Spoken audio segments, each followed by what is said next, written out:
Amigos, ¿cómo están? Bienvenidos a Radio Uruguay, bienvenidos a La Máquina de Pensar. ¿Cómo andan? ¿Cómo lo pasaron? En una semana que hablaremos de alguien que de alguna forma hablamos hace un par de años en La Máquina de Pensar, pero hablamos muy poquito, ¿no?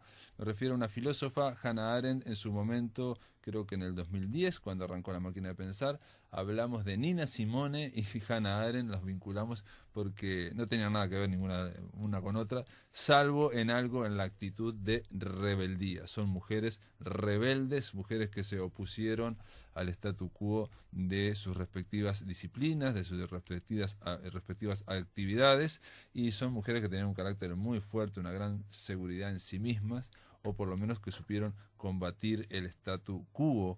Y en el caso de Hannah Arendt, bueno, se trata de una filósofa alemana, judía, nacida en 1906 en Alemania y murió en el año 75, en 1975 en Nueva York. Hannah Arendt están dando en estos momentos una película dirigida por Margaret von Trotta, con una gran actuación de Bárbara Zukova. Bárbara Zukova, no sé si la recuerdan, es la misma que había trabajado con la misma directora Margaret von Trotta en una película sobre Rosa Luxemburgo, sobre una otra biopic, si se quiere, otra película biográfica. En este caso, Hannah Arendt es la película que están dando en Montevideo, en cartelera, en cines.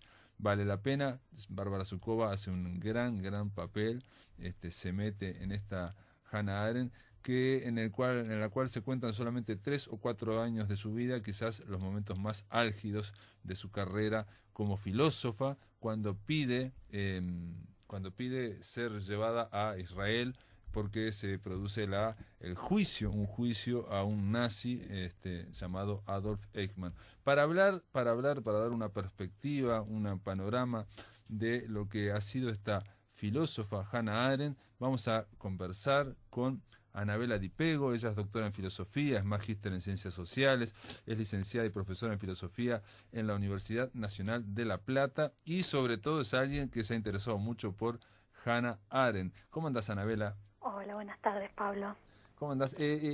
Incluso hiciste la tesis de doctorado sobre Hannah Arendt. Sí, sobre, bueno, un tema vinculado en parte a la película, porque en última instancia me parece una de las cuestiones que trata de plantear la película es el proceso de pensamiento y cuál es la relevancia de pensar por uno mismo y las consecuencias que eso puede tener en las condiciones de la sociedad contemporánea.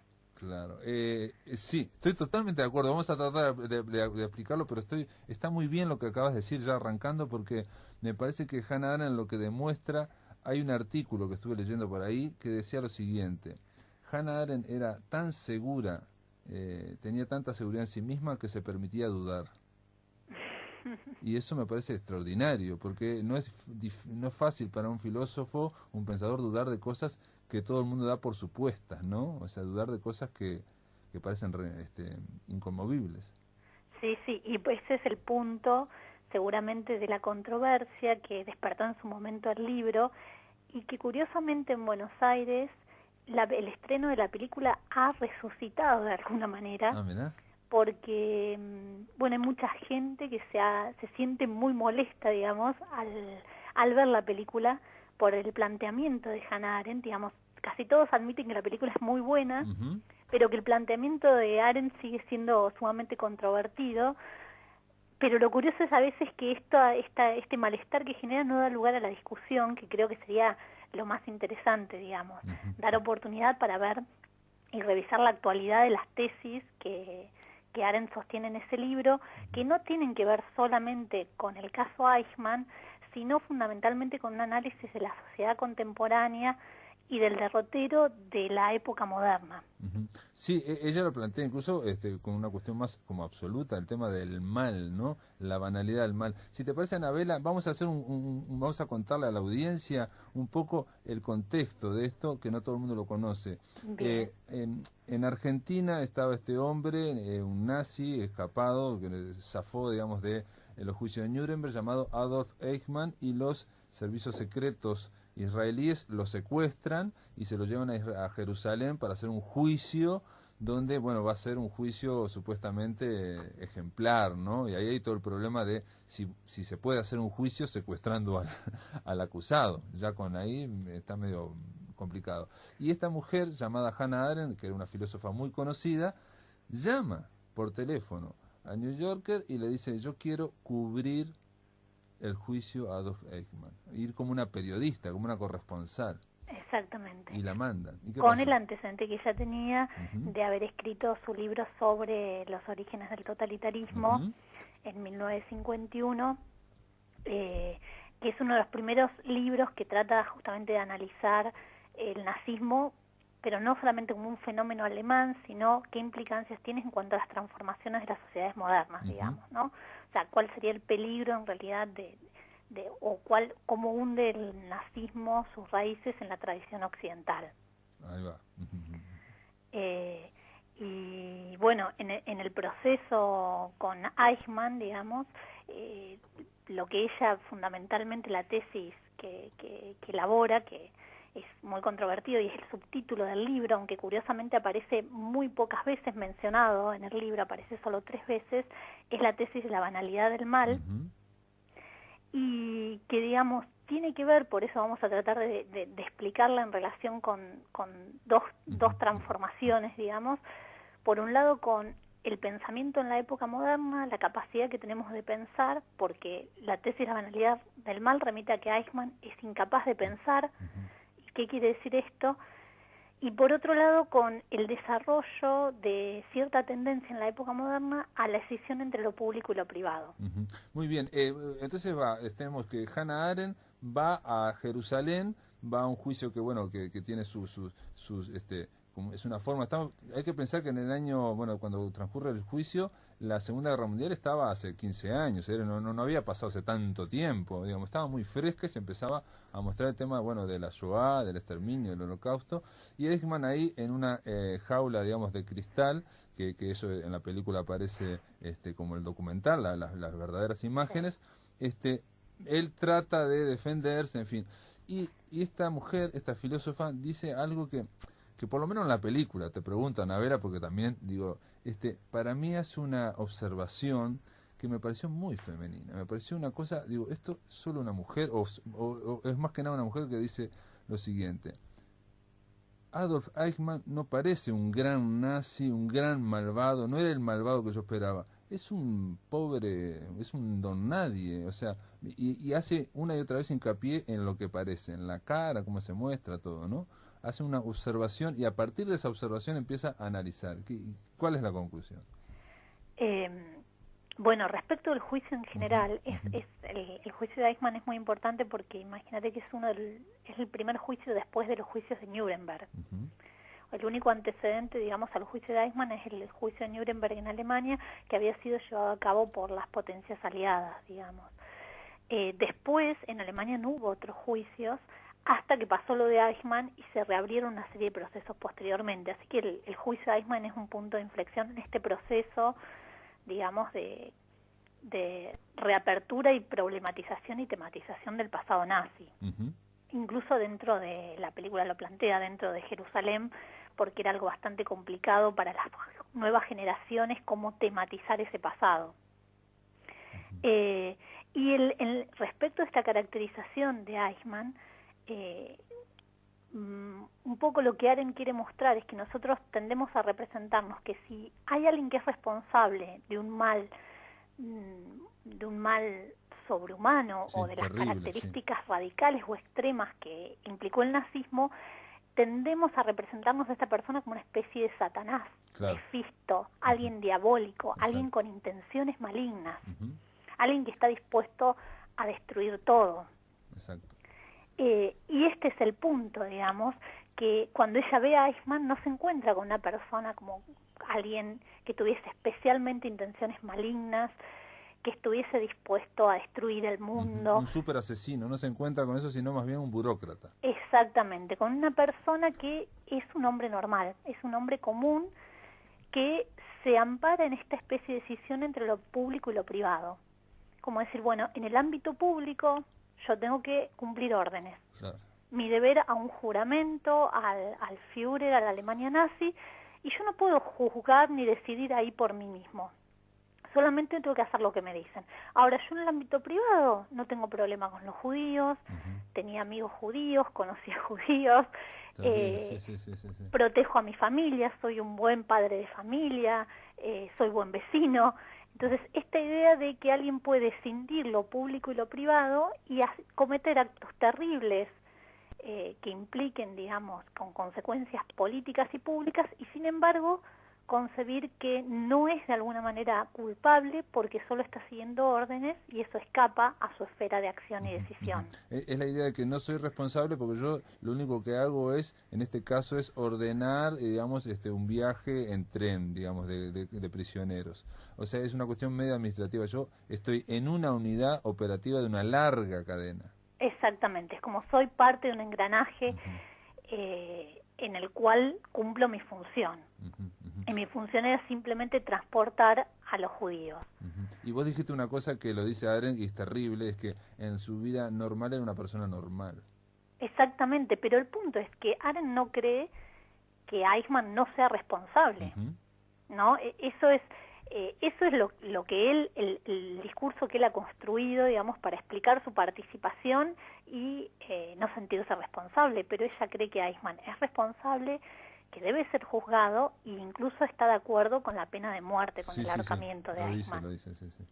De manera que no hay que confundir que ella reconozca el discurso y trate de dar cuenta de cómo funciona Eichmann a que esté pensando que Eichmann tenga razón en lo que dice. Claro. Ella quiere tratar de comprender el mecanismo de cómo una persona normal puede llegar a ser tanta monstruosidad. Exactamente. ¿Y por qué es importante esto? Porque si no hubiese sido por Eichmann, supongamos, pero por muchas otras personas, alemanes comunes que formaron parte de los campos de concentración, como médicos, guardianes, todo el aparato administrativo de los campos, no hubiese sido posible montar ese aparato de matanza masiva.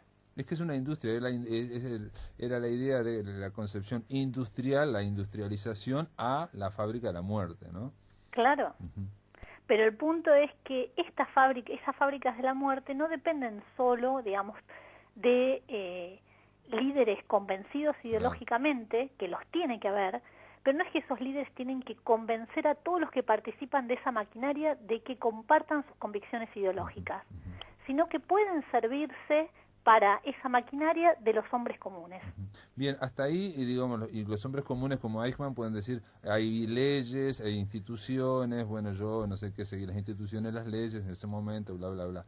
Pero hasta ahí hace un enfoque, digamos, esta mujer que ya sorprende, ¿no? Dice, el super asesino es una persona normal, ¿no? Sí. Eso es lo primero. Y después agrega en esa larga cadena, como decís vos, de esa industria, digamos, de lo que pasó, en ese capítulo tan oscuro como es el exterminio, dice que hay otros capítulos. ¿Te referís por ejemplo, al de los consejos? Claro, entonces ella toca ese otro tema, el de los consejos judíos, que vamos a explicarlo, y ahí estalla todo, ¿no?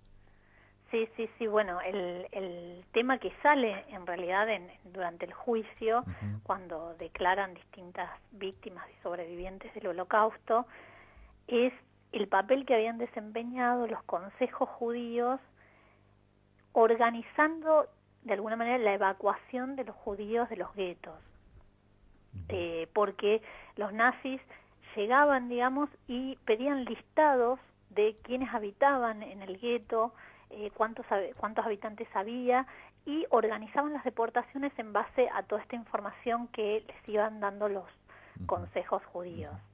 Y eso, digamos, no está explicado en la película, pero yo lo he leído en otros lados también, que se explica, una de las explicaciones es que, bueno, que hay una larga tradición de pogroms y en Europa, donde los consejos judíos son los que articulan, digamos, la resistencia.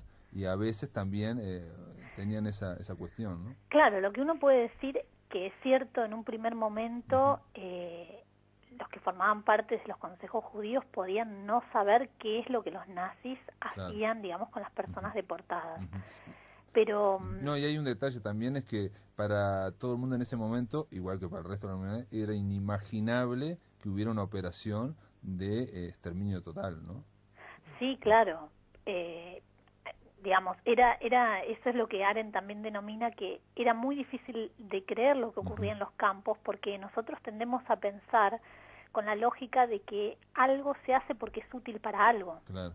Y en realidad lo que pasaba, exterminar a los judíos en el medio de una guerra que Alemania tiene abierto en dos frentes, occidental y oriental, en realidad era algo antiutilitario.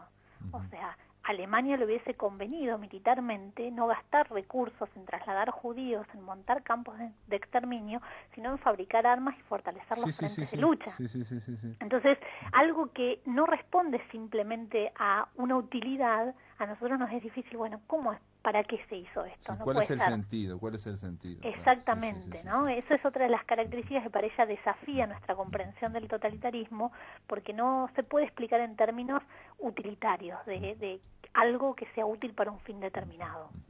Yo lo que me imagino, viendo un poco la película también de Arendt, y para hacer tratar de entender el escándalo que generó esta mujer y las pasiones que generó terrible, sería trasladarse ahora a nosotros, al Cono Sur, en el pasado reciente, y si alguien dijera algo similar de nuestro pasado, de las dictaduras. Bueno, yo creo que es un tema, digamos, porque justamente lo que Arendt trata es que me parece que es un proceso que nos debemos en parte con nuestros pasados recientes en América Latina, es un poco de analizar la posición de todos los implicados, el margen de acción de los implicados y las responsabilidades de los diferentes implicados. Y esto implica que no es tan sencillo, digamos, simplemente distinguir entre buenos y malos en el pasado. Claro. Si es todo un proceso, ya empieza a haber muchos grises. Exactamente, donde hay que discernir exactamente el caso de las distintas organizaciones, las distintas personas, cómo actuaron, y también las circunstancias que ella denomina de colapso moral, porque en parte los nazis crearon esa situación en donde no había posibilidades de decidir entre hacer un bien, digamos, y un mal, porque la situación era tener que decidir entre un mal o un mal peor, digamos, ¿no? Entonces eso hace a una situación de colapso moral que tiene que ser, ella en un momento dice, el marco de análisis. Ella dice, yo no estoy pidiendo porque no había posibilidad de resistencia. No está juzgando a los consejos judíos ni a los líderes judíos porque no resistieron, pero sí porque a lo mejor entre, digamos, la colaboración activa y la resistencia activa, que se dio en muy contados casos, los extremos y el más, digamos, recordado, que ahora se cumple un aniversario, 80 años, es el levantamiento del gueto de Varsovia, habría posibilidades mínimas de acción entre esos dos extremos, ¿no? Y eso implica toda una serie de grises en las responsabilidades de cada uno y en los actores implicados. ¿Qué es lo que se debe hacer, digamos, un análisis del pasado que se atreva, digamos, a trasvasar un poco esas versiones simplistas de buenos y malos, digamos, sí, o de víctimas, y digamos que las víctimas existen y son víctimas, y todo, digamos, el degradé que puede haber entre los victimarios y las víctimas, ¿no? Porque entre los victimarios y las víctimas hay toda una sociedad que, bueno, hay un proceso que es complejo y que precisamente por eso levanta tantas problemas. Digamos, nosotros acá, si Hannah Arendt lo dijera ahora acá, bueno, la colgaríamos, por lo menos en Uruguay, sí, le dirían de todo, digamos, ¿no? Porque proponerse dudar de determinadas cuestiones tan sólidas. Anabela, un poco para ir cerrando la charla, me gustaría, yo sé que es medio complejo lo que te voy a pedir, pero si podés explicarnos cómo es que ella llega a la idea de que Eichmann es una persona que no puede pensar. Bueno, creo que ahí está uno de los puntos centrales, porque en medio de su análisis de que, digamos, de las derivas de esta banalidad del mal y de los escasos márgenes de acción que hay, lo que más le llama la atención es esta idea de que Eichmann no es capaz de pensar, y que no debemos confundir con que Eichmann no sea capaz de algún tipo de razonamiento, digamos, ¿no?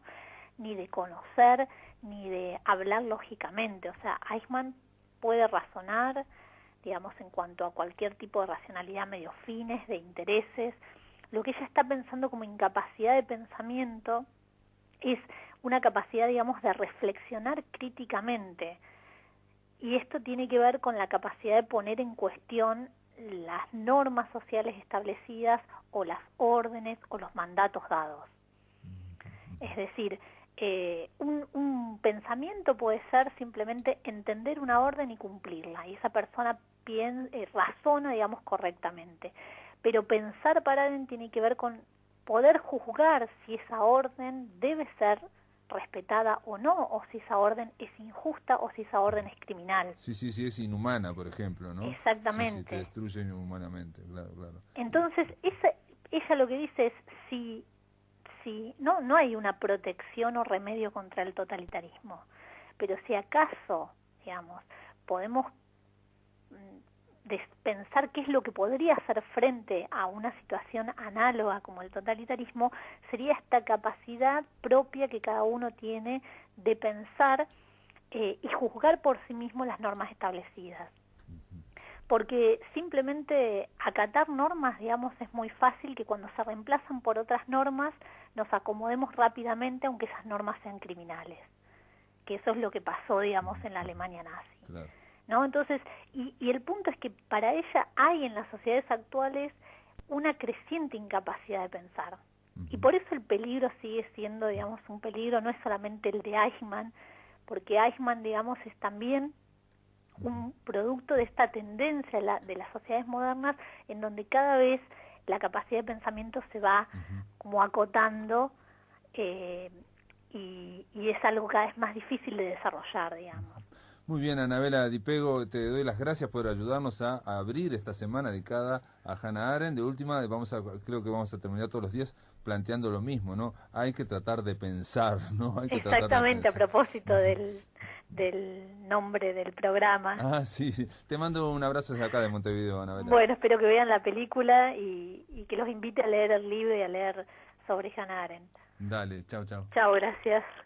Para hablar de Hannah Arendt y para hablar de esta autora que estaba leyendo, realmente yo no sabía que ella se negaba o no le gustaba que le dijeran filósofa, o que le gustaba más que le hablaran como teórica política, vamos a hablar con el profesor Facundo Ponce de León. ¿Cómo andás, Facundo?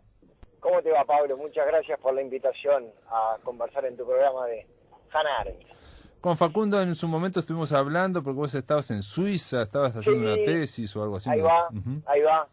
Que estaba también Pablo Silveira. Exacto. En la conversación, armamos ahí un trío, sí. Me acuerdo, sí, porque vos sos doctor en filosofía por la Universidad Carlos III de Madrid, pero aparte, bueno, también te desempeñás como periodista en la prensa escrita, en la televisión, en fin, y profesor en la Universidad Católica también. Ahí va, así es. Lo de Arendt es una entrevista muy famosa después de la segunda posguerra, en la cual ella en la televisión alemana dice que no quiere que la tilden de filósofa, en parte justamente porque después de la experiencia de Eichmann, ella quedó tan choqueada de la pasividad sobre todo de Heidegger, pero de la filosofía en general, y por eso se puso del lado de la teoría política. Es una declaración que, si bien la hizo pública, años después se puso a escribir La vida del espíritu, que es su libro más filosófico, entonces hay que tomar un poco con pinzas. Es un poco como que separarse más de la filosofía, separarse más bien de los filósofos. Sí, ahí está, y de cierta actitud de la filosofía como desentendida del mundo, cuando en realidad después de lo que vive ella, después de lo que vive Europa, no te puedes desentender más del mundo. Después de una cosa así, no hay manera de decir que uno puede dedicarse a la contemplación. Claro, sí, después del exterminio, después de los campos de concentración, como dijo Adorno, bueno, una frase muy famosa, después de los campos de concentración ya no se puede hacer poesía, ¿no? Entonces, en realidad alguien le dijo que sí, que se podía hacer, pero de otra forma, en el sentido que el mundo perdió, digamos, no sé si la virginidad mental o espiritual, pero fue algo muy brutal, fue una cosa muy fuerte, que todavía incluso quizás no se ha logrado asimilar. En el caso tuyo, Facundo, ¿cómo surge el interés por Hannah Arendt? ¿Vos viste la película? Sí, vi la película.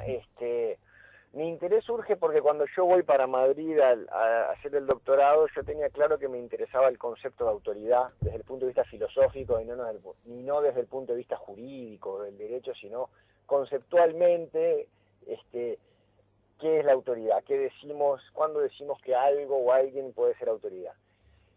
Y curiosamente, dentro de la historia de la filosofía es un término relativamente poco estudiado. Es decir, si uno lo compara con el término de libertad, o el término poder, o el término ley, o el término ser, que tienen como bibliotecas enormes y enormes, el término autoridad no es que tenga tanta historia. De hecho, por ejemplo, el clásico diccionario de filosofía de Ferrat Mora, que no tiene la palabra autoridad, digo para dar para dar como una prueba de esto.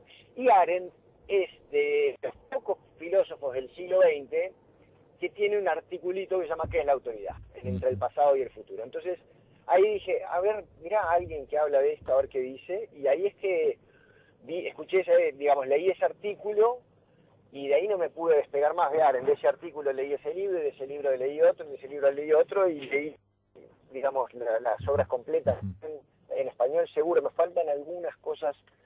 Leí un intercambio epistolar con Jaspers en italiano, porque no está en español, y me faltan pocas cosas, pero leí todo lo que escribió esta filósofa. Porque es alguien que, aparte, digo, por ejemplo, yo comentaba al principio del programa, ahí tiene incluso un pequeño ensayo sobre Kafka, sobre la literatura, que es espectacular, es de referencia también para el análisis de Kafka, porque ella dice cosas pero interesantísimas en torno a este escritor, que es fundamental del siglo XX, pero digo, dice cosas como, por ejemplo, que Kafka luchaba, que la libertad, él la buscaba en la escritura, precisamente para tratar de evadir, bueno, ya sea la autoridad o las instituciones. O dice cosas como, por ejemplo, esta, que te voy a decir que me pareció extraordinaria. Todos los personajes secundarios en las obras de Kafka son como intercambiables, o sea, no son gente bastante plana, porque lo que hay es él frente a toda la sociedad. Entonces es una persona muy observadora, ¿no? Muy observadora, y mirá que hay no sé cómo lo ves vos, Pablo, pero para mí hay una línea directa entre esto que estás contando de Kafka y lo que ella después termina viendo en Eichmann. O sea, Eichmann de alguna manera es el personaje histórico que resume lo que la literatura de Kafka estaba anunciando, que es, digamos, que es el hombre máquina, el hombre nada, el hombre que pierde todo discernimiento, el burócrata que se piensa que respetando las leyes respeta algo. Que queda encadenado por los papeles. Exactamente. Que es de alguna manera el gran shock de la modernidad. Hablabas hace un rato de Auschwitz. El gran problema es que tenemos que pensar que siglo XVIII y XIX eran los siglos donde la razón demostraba que era la guía más fiable, más y más próspera de la humanidad, a través de la razón, la ciencia, la revolución industrial, derechos del hombre. Venimos de un oscurantismo milenario, y finalmente la razón es la que nos salva, y después la razón termina generando esto, lo que son la Segunda Guerra Mundial, lo que es un Eichmann, lo que está detrás de la literatura kafkiana, toda esta gente en la idea del paria, que es otra idea que está en esos textos que vos mencionás de Arendt, que es esto de sentirte que no perteneces, que esto no puede ser el mundo, no puede ser la vida. Entonces, me parece que ella ve en Kafka, y lo ve en Chaplin también, en ese mismo libro tiene unas cosas sobre Chaplin, son estas figuras como outsider, pero outsider que están diciendo, miren que la modernidad y esto de la razón viene muy mal. Sí, y decime, en el caso de Eichmann, ¿no? Ella, ¿cuál sería el descubrimiento que hace ella? Por ejemplo, el descubrimiento sería ver que Eichmann no es alguien aislado, que es alguien que en determinados momentos puede ser normal. ¿Cuál sería el descubrimiento que hace con Adolf Eichmann? Mira, el descubrimiento es esta cosa que parece una sutileza, pero en realidad encierra todo el meollo de la cuestión, y es decirle al mundo, pero sobre todo a la comunidad judía, que es su comunidad, no se confundan, Eichmann no es un malvado, es un ser banal, y la diferencia es enorme. Entonces, hoy yo creo que vos podés decir esto con lo podés decir y conversar, decirlo en el 63, 64, donde todo estaba tan vivo. Sí, la Segunda Guerra Mundial se había terminado hace menos de 20 años, ¿no? Exacto, fue un shock enorme. Una tipa que además había escapado de la Segunda Guerra Mundial. No, pero Facundo, yo te pregunto esto, mirá lo que te voy a decir, porque lo estuve pensando, y ayer lo planteé también a una profesora que hablamos de la Universidad de La Plata. Si uno se plantea ahora de nuestro pasado reciente, con las violaciones de derechos humanos y toda esa historia, plantear esto mismo que estás diciendo vos, de alguien, no, esto no es malvado, sino que es un ser banal, es un burócrata, en fin, alguien... habría un escándalo ahora, en el 2013. Sí, claro, claro. O sea, tú lo que me decís es que más allá de que haya pasado con Arendt, seguiría pasando aún hoy. Me refiero que la audacia, la valentía que tuvo Arendt de decir yo pienso esto, yo dudo de esto, ¿no? Fue tremenda en los años 60 y pico, y que incluso ahora sería también bravísima, que si viniera una Hannah Arendt y dijera algo así, se removerían muchas cosas. Totalmente, no, estoy de acuerdo, sí. Estoy de acuerdo, nunca lo he visto desde esa óptica, pero efectivamente es así. ¿Y qué contestó la profesora de La Plata? Y bueno, dijo precisamente eso, digamos, que el tema es que entre uno piensa en los relatos, digamos, con una línea divisoria, bueno, no te digo entre buenos y malos, pero obviamente hay víctimas, hay victimarios, pero hay todo un degradé que no lo podemos ver o nos cuesta verlo, en fin. Claro. Facundo, te voy a pedir por favor que aguantes un minutito, vamos a la pausa y seguimos hablando acá en La Máquina de Pensar con el profesor Facundo Ponce de León, periodista, un hombre que aparte es doctor en filosofía, licenciado en filosofía y en ciencias de la comunicación, sobre Hannah Arendt. Amigos, estamos aquí en La Máquina de Pensar, estamos conversando con Facundo Ponce de León. Me quedé pensando, él es doctor en filosofía, aparte es licenciado en filosofía en ciencias de la comunicación, Facundo, y aparte sos fan de Hannah Arendt. ¿Cómo viste digamos, la película? ¿La viste?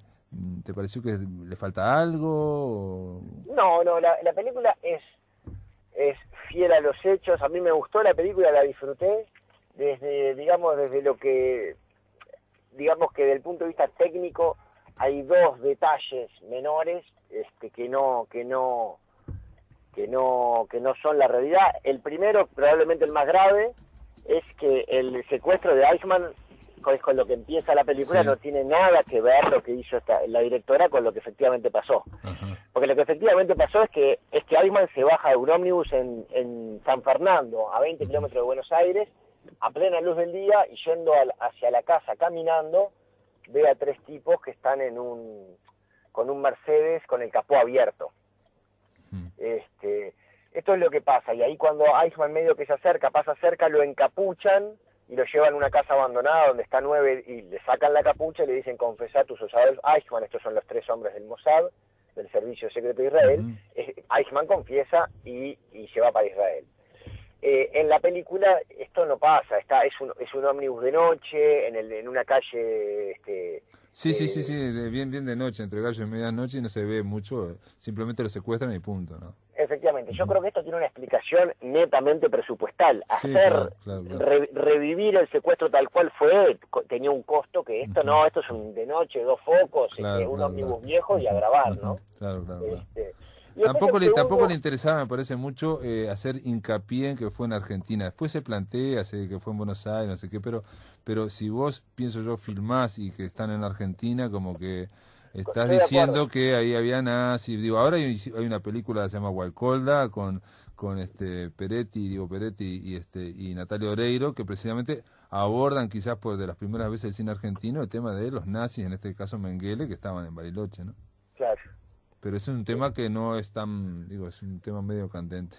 Es que en realidad, si te pones a pensar, la película podría haberse incluso evitado la escena como tal y empezar con Arendt, que lee en el diario que lo encontraron. Es rara la escena, en un campo, ¿no? Efectivamente no se hace referencia a Buenos Aires. Pero el secuestro en un campo, así porque está entre gallos y medianoche, tiene que ver con algo que después se plantea en la mitad de la película, y que es que alguien, el esposo, digamos, la pareja de Hannah Arendt, plantea sobre la legitimidad de hacer un juicio cuando se secuestró, digamos, al acusado.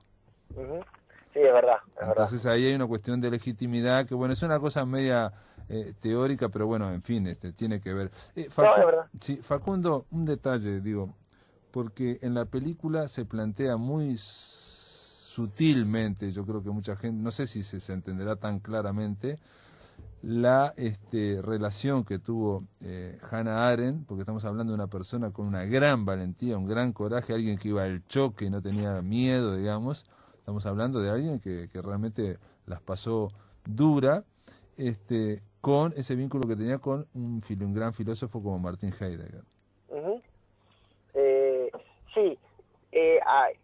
ahí yo creo que la directora tuvo que tomar algunas decisiones narrativas, la deja, como decís tú, insinuada sin ahondar en esta relación.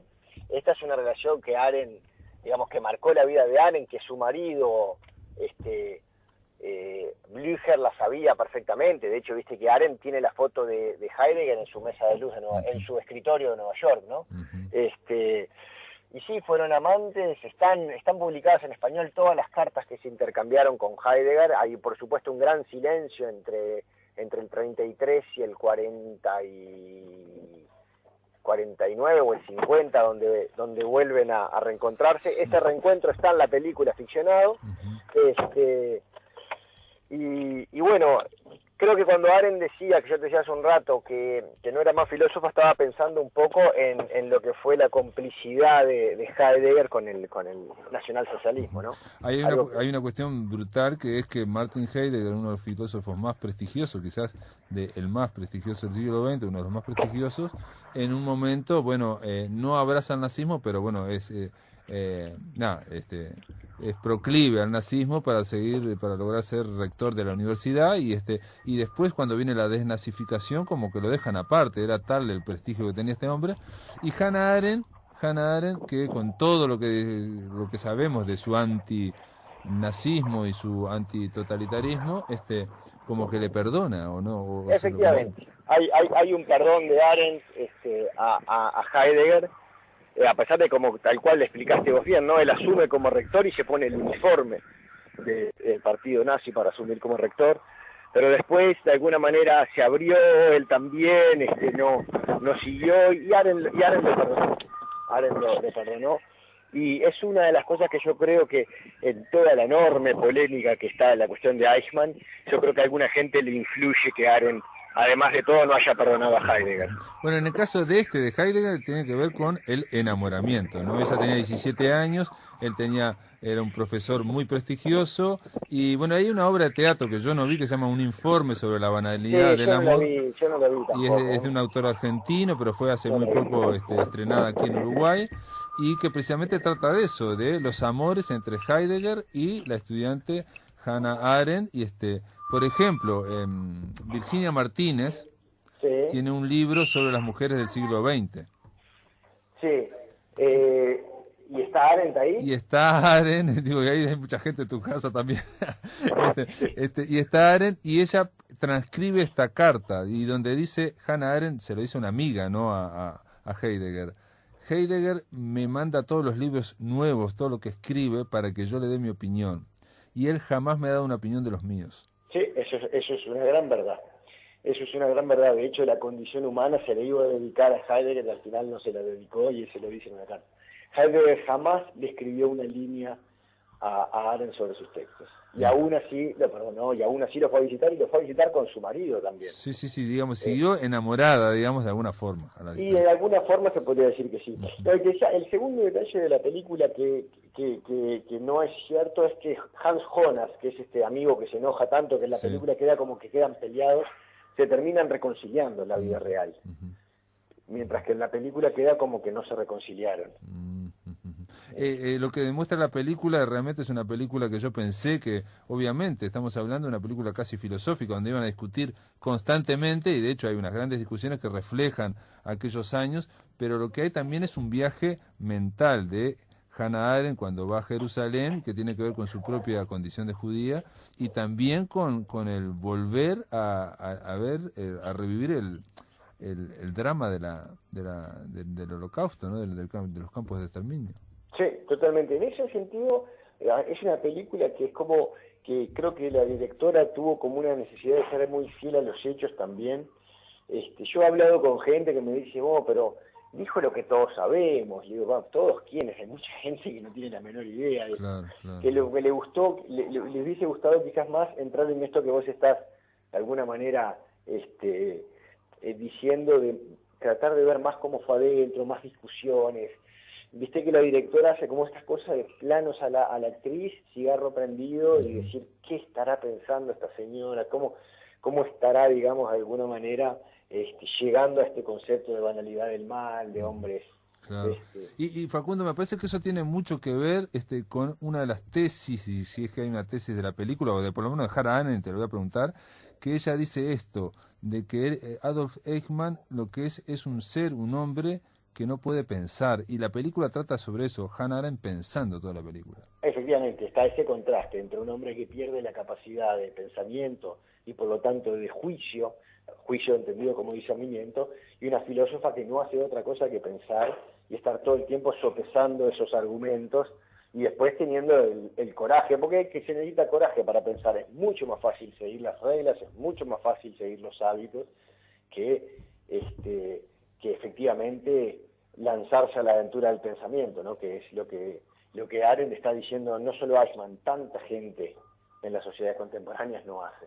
Bueno, pero eso es lo que es un poco más tenebroso, digamos, lo que dice Hannah Arendt en la película, y es lo que hace un poco que quizás, digamos, yo si tuviera que decir algo, difumina un poco la responsabilidad, un poco por lo menos de la difumina, de Adolf Eichmann, porque pensar que este hombre no pensaba, porque era alguien muy atado a la Constitución, a las leyes, a la institución, a la autoridad, a los líderes, uno piensa que no solamente Eichmann, eso somos todos un poco así.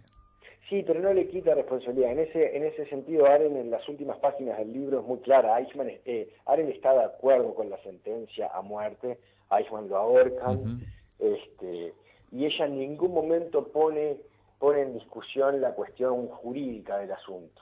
Y en las últimas páginas ella de alguna manera le habla a Eichmann, que también alguna gente se ha molestado con cómo ella se tiene el tupé de hablarle ella a Adolf Eichmann, pero ella dice, vos te tenés que morir porque vos la responsabilidad la tenés. El punto es otro, el punto no es que se difumine la responsabilidad. En cierto sentido entiendo tu argumento, si esto lo aplicas a la general, entonces ¿quién es responsable? Que es otra pregunta que también se hace. No, lo que estás diciendo, perdón que te interrumpa, pero me parece una cosa clave que acabas de decir, es que ella no lo rebate desde el punto de vista jurídico. Desde el punto de vista jurídico es culpable, pero ella piensa desde otro punto de vista. Exacto. Estamos pensando desde otro punto de vista más, digamos, más humano o más universal, por fuera, digamos, de las reglas jurídicas que existen, de las leyes, ¿no? Exacto. Ella dice, a ver, Eichmann está condenado a muerte y hay que matarlo. Bien, ahora, ustedes se dan cuenta de lo que pasó a este hombre, no es que era malvado, este hombre dejó de pensar. Entonces, si este hombre dejó de pensar, esto es un signo de la modernidad y cómo pasa en las sociedades. Ella ve, digamos, la primera oleada del auge del consumo, y ella está preocupada por esto, y por eso su último libro es La vida del espíritu. Se encarga del pensamiento, la voluntad y el juicio, que es la última parte que nunca pudo escribir porque se murió. Por eso ella termina con esto, porque en el fondo la intuición de ella es entre nosotros como seres pensantes y nosotros como seres actuantes, hay un puente que está dinamitado. Entonces, algunos que se piensan filósofos que solo pueden pensar y no actúan, y los que actúan que no piensan y no tienen discernimiento. Entonces, no va en una cuestión jurídica de cuán responsable, cuánto puede ser juzgado, como se dice, punido, no sé si se dice así, por tus actos. Tiene que ver con esta, digamos, dimensión del ser humano que tiene que ver con el pensamiento y la reflexión en torno a las cosas que hacen. Porque, por ejemplo, el tema de la obediencia de vida que se plantea, no se habla así, pero en el fondo está ahí, también es lo mismo, ¿no? Hasta qué punto uno no puede reflexionar sobre los propios actos, ¿no? Pero lo que decís vos, esa dicotomía entre acción y de pensamiento, nos atraviesa de alguna forma a todos. Me parece muy interesante lo que dijiste, Facundo. La verdad que pega en parte en algo que te queremos explicar durante toda esta semana, o explicarnos a nosotros mismos, ¿no? Pensar un poco de por qué Hannah Arendt sigue siendo de alguna forma tan vigente, ¿no? Creo que va por ahí, porque tuvo un coraje que no se encuentra comúnmente, que es el coraje de pensar. Muy bien, Facundo Ponce de León, gracias por estar acá en La Máquina de Pensar, gracias por ayudarnos a pensar en este caso, sobre una gran pensadora que es Hannah Arendt. Esto es todo, amigos.